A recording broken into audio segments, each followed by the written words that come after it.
Big TV భక్తి సమాచారం WhatsApp ఛానల్లో జాయిన్ అవ్వండి. అన్ని విశేషాలు ఎప్పటికప్పుడు తెలుసుకోండి. మీ ప్రశ్న ఏమిటంటే పునర్జన్మ ఉందా అని. ఉంటే దానికి మూల కారణం ఏమిటి?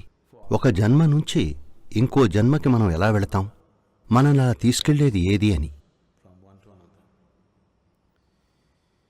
ఇప్పుడు మీకు ఇది అర్థం కావాలంటే మీకు మీరు ఎవరు అనే కొన్ని ప్రాధాన్యాలు తెలియాలి.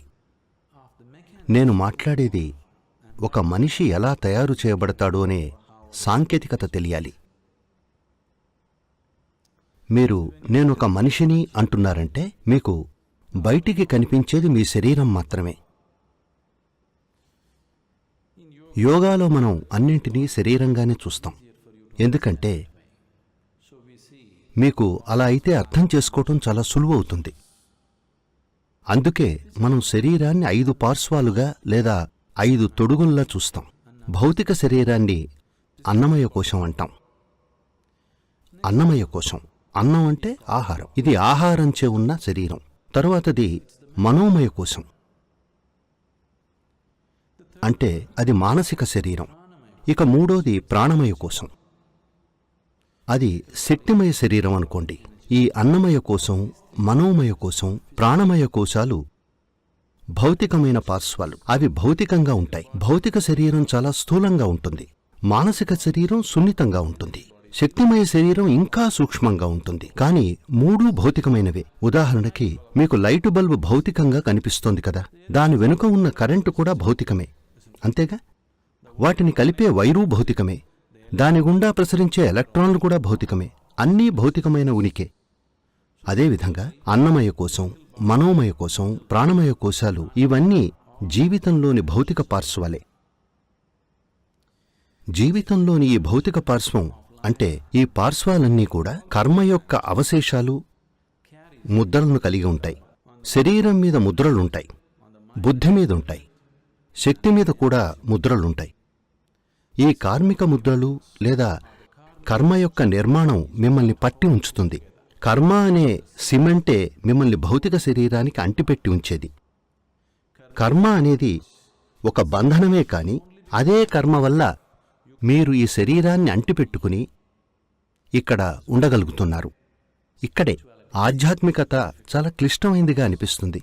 ఎందుకంటే దాన్ని తీసేద్దామనుకుంటే కలిసిరాదు, పెంచితే పెద్దదైపోతుంది. అందుకే అది అలా ఉండాలంతే. మీరు అలా ఉంటే అదొక క్షణం అంతే.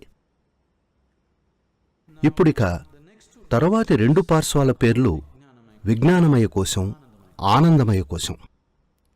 విజ్ఞానమయ కోశం అనేది భౌతికం కాదు కాని భౌతిక సంబంధం గలది. ఒక తాత్కాలిక దశ లాంటిది. It is like a transient state. ఆనందమయ కోశం అనేది పూర్తిగా అభౌతికం. కాబట్టి విజ్ఞానమయ కోశం, ఆనందమయ కోశం అంటే అది ఆనందమయ శరీరం అన్నమాట.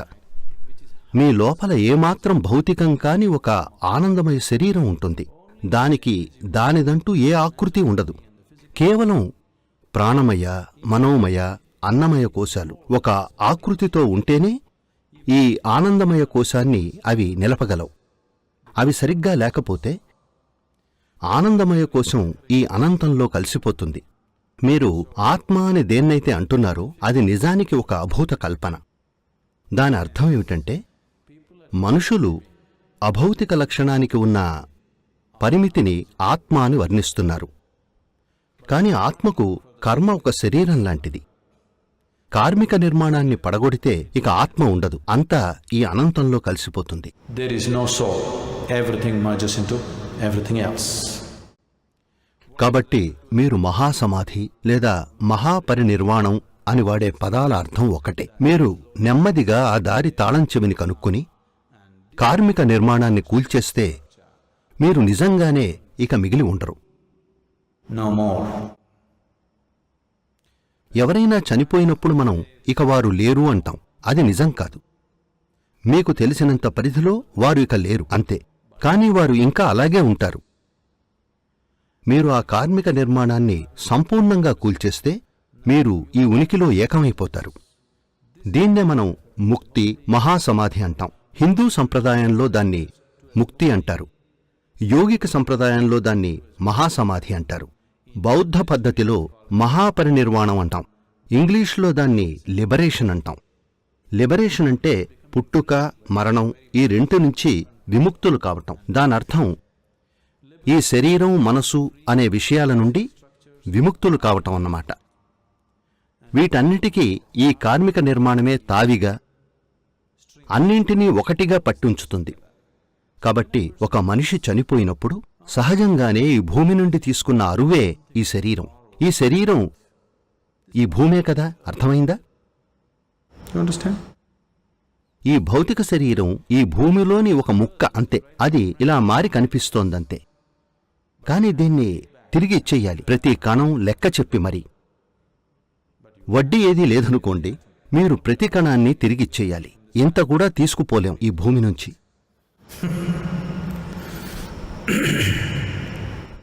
ఇంతవరకు ఎవరూ తీసుకుపోలేకపోయారు. భౌతిక శరీరం పడిపోతుంది. ఇక మనోమయ కోశం, ప్రాణమయ కోశాలు మీ కర్మబలాన్ని బట్టి వెళుతూ ఉంటాయి. ఒకవేళ కార్మిక నిర్మాణం గనక తీవ్రంగా, అసంపూర్ణంగా ఉంటే దాన్ని పూర్తి చెయ్యాలి. కర్మ కనుక దాని ప్రయాణాన్ని గడిపి బలహీనపడితే అది చాలా సులువుగా వేరొక శరీరాన్ని చూసుకుంటుంది. అది ఇంకొక శరీరాన్ని ఆశ్రయించాలంటే దాని నిర్మాణ తీవ్రత తగ్గాలి లేదా అచేతనమైపోవాలి. అది తీవ్రంగా ఉంటే మరో శరీరం దొరకదు, అదలా వేళ్లాడాలి. దాన్నే మీలో కొందరు దయ్యాలు అంటున్నారు. ఎవరైనా చనిపోతే వారి కర్మ నిర్మాణం ఎంతో తీవ్రంగా ఉంటుంది. ఎందుకంటే అది ఇంకా పూర్తవదు. ఇప్పుడు వారికి మరో శరీరం దొరకటానికి సమయం కావాలి కాబట్టి అదలా ఉంటుంది. ఇంకా ఎంత తీవ్రంగా అతని కర్మ నిర్మాణం ఉంటుందో అంతగా అతను కనిపిస్తాడు. అంటే ఎక్కువ మంది అతను ఉన్నది గుర్తించగలరు. అలాంటి వారు మీ చుట్టూ ఎంతో మంది ఉన్నారు, మీకు తెలిసినా తెలియకపోయినా కూడా. కాని ఎవరు ఉన్న అనుభవము మీకు కలగదు. ఎందుకంటే వాళ్ల కర్మ చెదిరిపోయి ఉంటుంది. వాళ్లకు మరో శరీరం దొరికే వరకు ఎదురు చూస్తూ మరింత బలహీనపడుతూ ఉంటారు. కాని వాళ్ల కర్మ చాలా తీవ్రంగా ఉంటే, అందుకే సంప్రదాయాల్లో మీకు చెప్తారు, ఎవరైనా అసహజంగా చనిపోతే, అంటే యాక్సిడెంట్ వల్లో, ఆత్మహత్య వల్లో లేక మరో కారణం వల్లో పోతే వాళ్ళు దయ్యాలవుతారు అని అంటారు. అలా కాదు, అందరూ అవుతారు. విషయం ఏమిటంటే అలాంటి వారి అనుభవం మనకు కలుగుతుంది అంతే. వాళ్ళు మీ అనుభవానికి అనువుగా ఉంటారు. వాళ్లకి తీవ్రమైన కర్మ నిర్మాణాలుంటాయి. అందువల్ల వాళ్ళు ఉన్న అనుభవాన్ని మీరు వయసుపై బడి వెళ్లిపోయిన వారికంటే ఎక్కువగా పొందగలుగుతారు. ఎవరికైతే ఉన్న కర్మ మొత్తం పూర్తయిపోతుందో అతడు అలా చనిపోతాడు.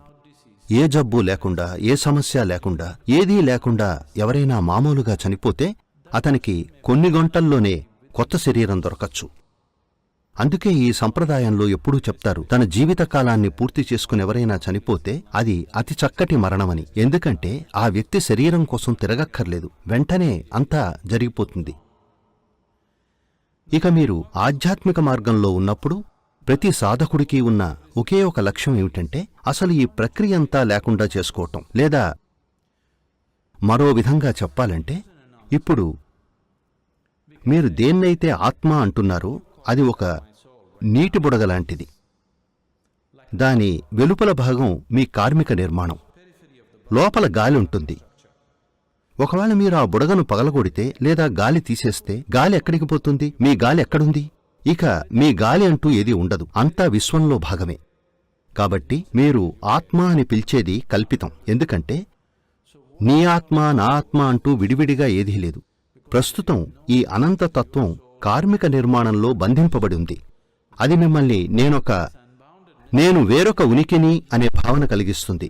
ఆ కార్మిక నిర్మాణాన్ని వదులు చేసే తాళం చెవితో దాన్ని తెరిస్తే అది పూర్తిగా కూలిపోతుంది. కాబట్టి ఈ చనిపోయిన తరువాతి లోకం, పునర్జన్మ వంటి ఈ చెత్తంతా నమ్మకండి.